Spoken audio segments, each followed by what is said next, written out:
working on it. The president has continued to kind of dismiss and bristle at any criticism that it's his policies that have caused kind of these concerns about the economy. He often actually blames his predecessor, Joe Biden. He often says that he inherited a bad economy. I can tell you he will likely say that type of thing tonight. But really, I think it'll be a question of whether he dismisses some of this as not really being a real issue, because I can tell you as well, when I talked to White House officials about this in the lead up to this event today, a lot of people told me that the president views affordability overall as a perception issue. One of them told me really it's a communications issue. But others in his team recognize that you can't really tell people how to feel. And so we'll see what tone the president strikes today. But one thing I know he will do, when I've talked to some of the officials about the planning for this speech, he's going to talk about the policies that he has passed, some of the things in the big, beautiful bill, the upcoming tax cuts, those Trump accounts for children,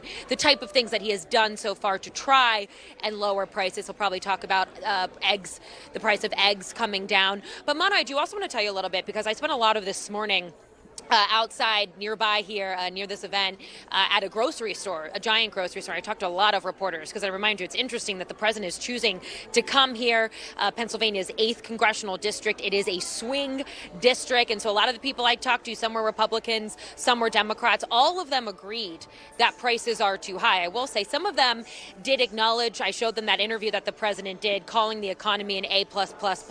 Some of them said that's a ridiculous thing, the economy is not an A++. Some said they would grade it actually as an A, and they agreed, but maybe not a +++, and recognize what people are feeling. So we got a lot of different variety of answers and responses here on the ground, Manu. Maybe A++, minus, plus. Yeah, it's all right. A perception issue, they say. All right. Right. Can he change the perception? That is the big question his party is asking right now. Thank you, Elena Train, from the president's event tonight. My panel is here in the arena. CNN contributor, New York Times journalist, and the host of the interview, Lulu Garcia-Navarro, CNN political commentator, Jonah Goldberg, former Democratic congressman from South Carolina, Joe Cunningham, and former Republican congressman from Washington State, Jamie Herrera Butler. Good afternoon to you all. Thanks for being here in the arena. Okay, since you're the Republican at the table, you get the first question, and it's about the perception. You heard Elena say that it's the perception. Trump says the perception is it's A++++. It's so painful. But hold on. So painful. Hold on. But this is what voters actually say, how they view the economy.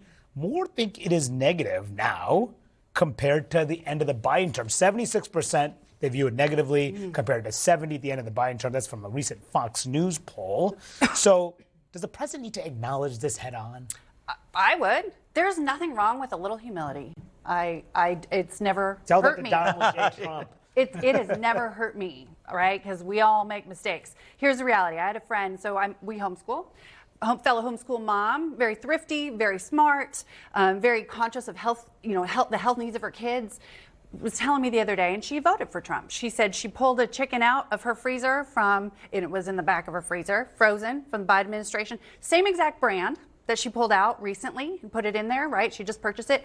The difference in cost astounded her, and she was not happy about it. She specifically was the one that mentioned to me, one was from the Biden administration, one was from the Trump administration, and it was not good. And that, what that told me was, if she's thinking like that, this isn't the far left fringe, right? If she's thinking like that, that means that's where voters are.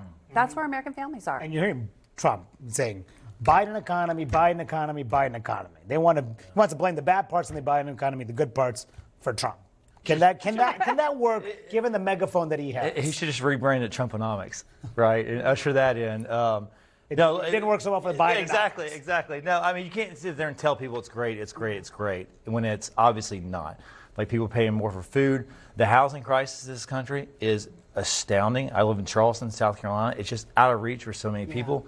It's not getting better. And, Jamie talked about the cost of food.